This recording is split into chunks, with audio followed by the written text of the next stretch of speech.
Meditations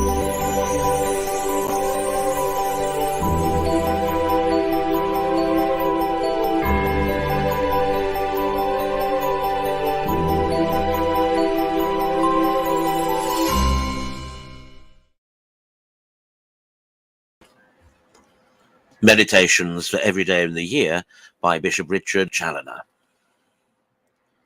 January 7th, on the wise men's journey to Bethlehem.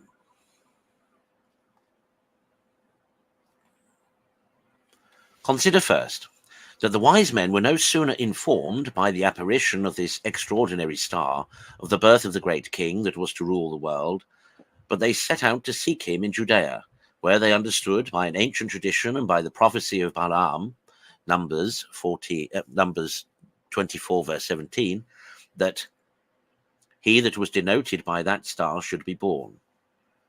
And as it was natural for them to expect to hear news of him in Jerusalem, the capital city of Judea, they went thither to inquire after him. Where is he, say they, Matthew 2:2, that is born King of the Jews? For we have seen his star in the east and are come to adore him. But as his kingdom was not of this world, but was to be established upon other kinds of foundations than any mortal empire, in the immortal souls of his people and upon the ruins of worldly pride and of all the pomps of Satan, he chose for his birth the humble stable of Bethlehem, before any of the stately palaces of Jerusalem, as being more agreeable to his kingdom, the kingdom of humility and truth.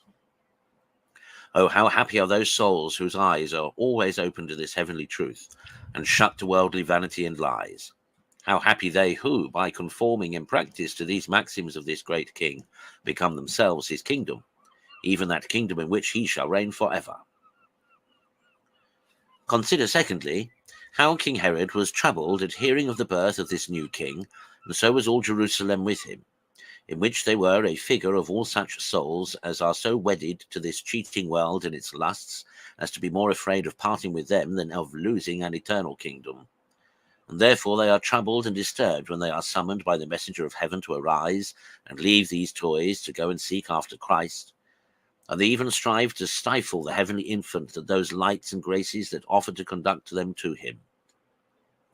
Oh, how much more happy were the dispositions of the wise men, who were willing at any rate to find Christ, and who gladly sought and embraced the directions of those that by their office were qualified to point him out to them. But alas, how miserable were those priests and scribes, who, whilst they directed the wise men to our Saviour, took no pains to seek him themselves. See, my soul, this never be thy case. Consider, thirdly, how the wise men in their way from Jerusalem to Bethlehem were again favoured with the sight of the star, which both conducted them to Bethlehem and pointed out to them the place where our Saviour was. This heavenly light filled their hearts with exceeding great joy, and going in they found him whom their souls desired, and they paid their homage to him. Oh, how precious, how lovely, how desirable is that light that conducts the soul to Christ. Oh, what joy, what delight it is to the soul to see herself draw near to her God, her sovereign good. But then this heavenly manner is not usually given but to them that fight, and that conquer all the labours, difficulties, and oppositions that they meet with in the way to Christ, and who, like the wise men, are quite in earnest in seeking him. Happy they that follow this great example. Happy they that taste and see how sweet the Lord is to them that seek and find him.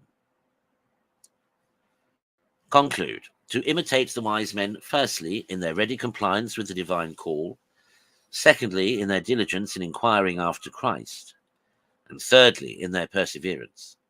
And then you may confidently expect, like them, to find your Lord, and so to rejoice in him.